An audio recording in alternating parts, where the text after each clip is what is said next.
सूरत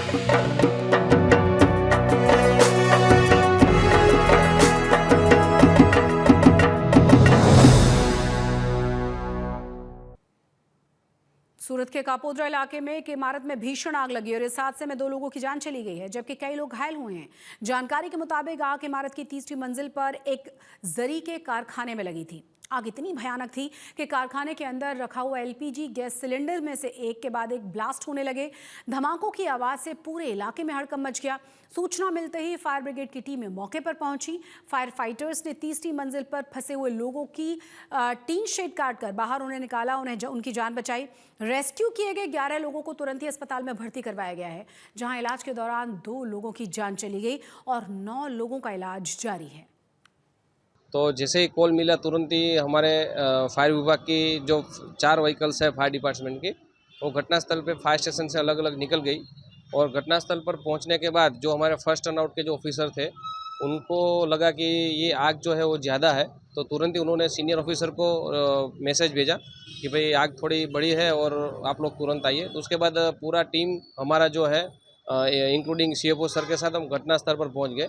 और during fire के दौरान और भी 6 के 7 एलपीजी जो सिलेंडर थे वो ब्लास्ट हुए थे, जिसकी वजह से टोटल 13 आदमी जो थे वो इंजर्ड हुए थे। उसमें से 2 आदमी जो है वो एक्सपायर हो चुके हैं। गांधीनगर के कलोल इलाके में एक तेल और टायर के गोदाम में भीषण आग लग गई थी, जिसने पूरे इलाके में अफरा तफरी फैल गई। गोदाम में तेल और ग्रीस जैसे ज्वलनशील पदार्थ होने की वजह से कुछ ही देर में ये आग विकराल हो चुकी थी। इतनी भयंकर आग थी कि आसपास के कई इलाकों में फायर ब्रिगेड को वहां भेजना पड़ा है। घंटों की मशक्कत के बाद किसी तरह इस आग पर काबू पाया जा सका और इस आग से लाखों रुपए का सामान जलकर खाक हो गया है। गर्मियों की शुरुआत हो चुकी है। अब आने वाले दिनों में लगातार तापमान में बढ़ोतरी हो रही है, जो सिर्फ इंसानी नहीं बल्कि जानवरों के लिए भी बड़ी परेशानी का सबब है। ऐसे में जूनागढ़ के जू में जानवरों की गर्मी से बचाने के लिए उन्हें व्यवस्थाएं की जा रही हैं। जानवरों को गर्मी से राहत दिलाने के लिए कई तरह के इंतजाम किए गए हैं।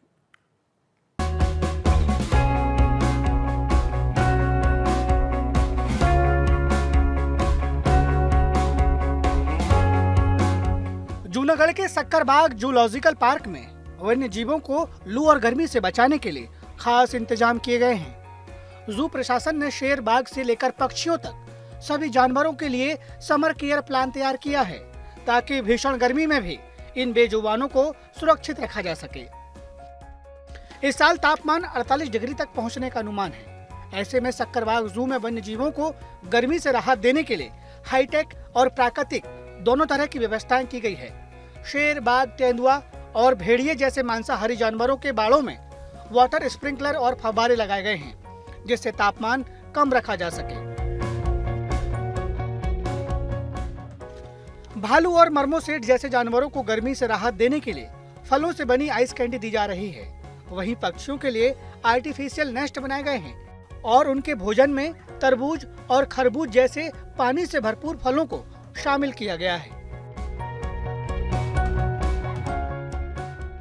हीट मतलब जो एनिमल्स को लग रही है, उससे बचने के लिए जू प्रशासन ने अलग अलग व्यवस्था की हुई है, जिसमें हमारे पास जो बिग कैट्स है, कार्निवोर है, उसके लिए हमने बर्फ के बड़े बड़े जो ब्लॉक्स होते हैं उसको उसके एंक्लोजर में रखे हुए हैं, जिसमें नाइट शेल्टर में भी हम डालते हैं और उसके जो पानी पीने के मतलब बड़े से तालाब बनाए उसके अंदर भी हम आर्टिफिशियल वाटर होल में भी ये बर्फ डालते हैं, जिससे टेम्परेचर कम हो सके। इसके अलावा उसके जो एंक्लोजर्स है उसके अंदर नेचुरली हमने ट्री कैनोपी बहुत अच्छी रखी हुई है और वहाँ पे फोकस और स्प्रिंकलर की व्यवस्था की हुई है, जिससे टेम्परेचर में 5 से 7 डिग्री का उतार महसूस हो और उनको ठंडक मिल सके। दोपहर के समय जानवरों को प्राकृतिक छाया में आराम मिल सके, इसके लिए घने पेड़ों की व्यवस्था की गई है और जहां छाया कम है वहां ग्रीन नेट लगाए गए हैं। जानवरों के स्वास्थ्य को ध्यान में रखते हुए उनके पीने के पानी में ORS और ग्लूकोज जैसे सप्लीमेंट भी मिलाए जा रहे हैं, ताकि डिहाइड्रेशन से बचाव हो सके। उनके जो वाटर सप्लीमेंट्स है उसके अंदर हम ORS सप्लीमेंट मिलाते हैं, जिससे उनको डिहाइड्रेट ना होना पड़े। उसके अलावा जो बर्ड्स है उनको डायरेक्टली सन एक्सपोजर ना हो जाए और हीट स्ट्रोक ना लग जाए, उसके लिए हमने ग्रीन नेट से उसके एंक्लोजर्स को आधे कवर करके रखे हुए हैं। वहाँ पे भी हमने फोकस स्प्रिंकलर की व्यवस्था की गई है और उसके जो खुराक होती है उसके अंदर हमने जो वाटर कंटेंट ज़्यादा रहे ऐसे फ्रूट्स को बढ़ा दिया है। उसके अलावा वहाँ पे भी ORS सप्लीमेंट हमने डाले हुए हैं, जो रेप्टाइल्स है जिनका टेम्परेचर वो खुद कंट्रोल नहीं कर पाते हैं, वहाँ पे भी हमने पूरे शेड की मतलब कि ग्रीन नेट डाल के वहाँ पे शेडेड कर दिया है, जिससे उनको डायरेक्टली हीट एक्सपोजर ना हो जाए। जानवरों और पक्षियों की सुरक्षा के लिए यहाँ तकनीक का भी सहारा लिया जा रहा है। सीसीटीवी कैमरों के जरिए जानवरों के व्यवहार और स्वास्थ्य पर निगरानी रखी जा रही है। जू का स्टाफ 24 घंटे ड्यूटी पर तैनात है ताकि कोई भी वन्य जीव गर्मी की चपेट में न आए। वहाँ पे ORS सप्लीमेंट डाल दिए है और उसको भी ग्रीन नेट से कवर कर दिया है कि जिससे उनको पूर्ति ठंड मिल सके। इसके अलावा जो यहाँ पे प्रवासी आते हैं उनको भी हीट स्ट्रोक ना लग जाए, उसके लिए उनको पीने के लिए साफ पानी मिल सके, इसलिए RO प्लांट बिठाए गए हैं, कूलर रखे गए हैं जगह जगह पे जिससे उनको ठंडा पानी मिल सके। उसके अलावा जितने भी हमारे जू के पोर्शन है जो खुले हैं, वहाँ पे अभी हम इन फ्यूचर अभी प्लान कर रहे हैं कि वहाँ पे ग्रीन नेट से कवर कर दिया जाए और वहाँ पे भी स्प्रिंकलर और फोगर लगा दिया जाए, जिससे नेचुरली टेम्परेचर है वो 4 से 5 डिग्री थोड़ा कम हो जाए। इन खास इंतजामों के चलते सक्करबाग जू में वन्य जीव सुरक्षित और स्वस्थ नजर आ रहे हैं। आने वाले दिनों में यहाँ टूरिस्ट के लिए भी खास ग्रीन नेट लगाई जाएगी और जगह जगह स्प्रिंकल भी लगाए जाएंगे। जूनागढ़ से भार्गवी जोशी के साथ आज तक ब्यूरो।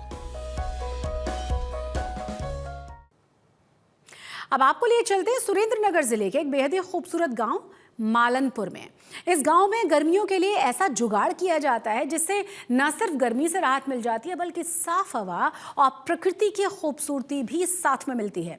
मालनपुर गांव में युवाओं ने प्रकृति के साथ मिलकर एक अनोखी हरित क्रांति की शुरुआत की है।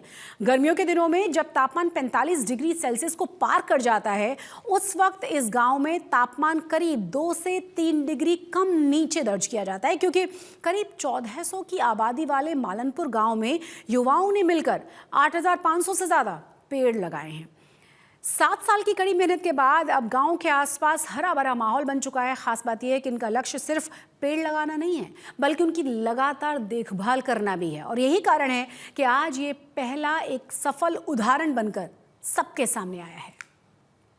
गांव में बिन पियत वनीकरण योजना अंतर्गत हमारे गांव में 9000 से ज्यादा पेड़ लगाए गए हैं। इस ग्लोबल वार्मिंग की परिस्थिति में हमारे आसपास के गांव और इलाकों की जो टेम्परेचर है वो 45 डिग्री तक रहता है। उस समय भी हमारे गांव में ये ज़्यादा पेड़ लगाने से हमारे गांव का टेम्परेचर 2 से 3 डिग्री कम रहता है। और ये पेड़ लगाने में गांव के सर्व समाज के भाइयों ने अथाक परिश्रम किया हुआ है। और चारों तरफ आप गांव में घूम के देखिए तो चारों तरफ आपको हरियाली ही हरियाली दिखाई देगी। ऐसा है कि हमारे गांव में पहले ज़्यादातर ये गर्मी की वजह से लोग परेशान रहते थे, और हमारे गांव के जो लड़के हैं वो सभी ऐसे डिसाइड किया साथ में कि हमें ये सब करना चाहिए। इसीलिए जो गांव के और आजू बाजू के विस्तार से अलग दिखने के लिए और अलग एक परेशानी से जूझने के लिए हमने ये सब किया है। नर्मदा जिले में उत्तर वाहिनी नर्मदा मैया की पंचकोशी परिक्रमा शुरू हो चुकी है। पहले दिन 10,000 से ज्यादा भक्तों ने परिक्रमा की थी। आने वाले दिनों में भक्तों की संख्या और बढ़ने वाली है। इसके मद्देनजर श्रद्धालुओं के तमाम जरूरी सुविधाओं का भी ख्याल रखा गया। गुजरात के नर्मदा में आज चैत्र महीने में उत्तर वाहिनी नर्मदा परिक्रमा की शुरुआत हो चुकी है। यहाँ पे बड़ी संख्या में श्रद्धालु आ चुके हैं। यहाँ पे जो उत्तर वाहिनी नर्मदा परिक्रमा है 1 महीने तक चलेगी। आप तस्वीरों में देख पा रहे हैं, यहाँ पे जो नाव की व्यवस्था पहले की जाती थी, लेकिन अब बोट की व्यवस्था की गई है और बोट के जरिए श्रद्धालु जो सामने का जो रैंगन घाट है वो पार करके यहाँ पे आते हैं। दरअसल नर्मदा मैया की जो उत्तर वाहिनी है 7 किलोमीटर की नर्मदा नदी जो है उत्तर में बहती है। इस टाइम थोड़ी अच्छे से सुविधा दी गई है और बोट वगैरह भी बहुत अच्छे से किया है। पहले थोड़ा वो नाव वाला था वो ओपन था, अभी ये थोड़ा क्लोज है, तो अभी ये धूप के टाइम पे थोड़ा अच्छा लग रहा है क्योंकि इतनी थकान के बाद थोड़ा धूप वाला वो छांव वाला जो बोट दिया है, व्यवस्था की है, बहुत बढ़िया है।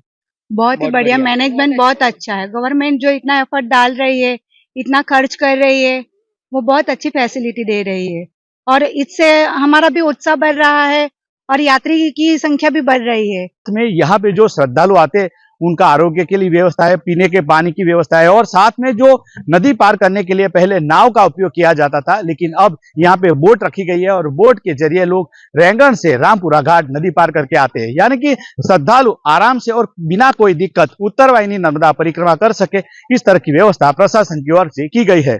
नरेंद्र पेपरवाला, नर्मदा आज तक। आज तक गुजरात में आज के लिए बस इतना ही, लेकिन देश और दुनिया की तमाम बड़ी और अहम खबरों के लिए आप देखते रहिए आज तक।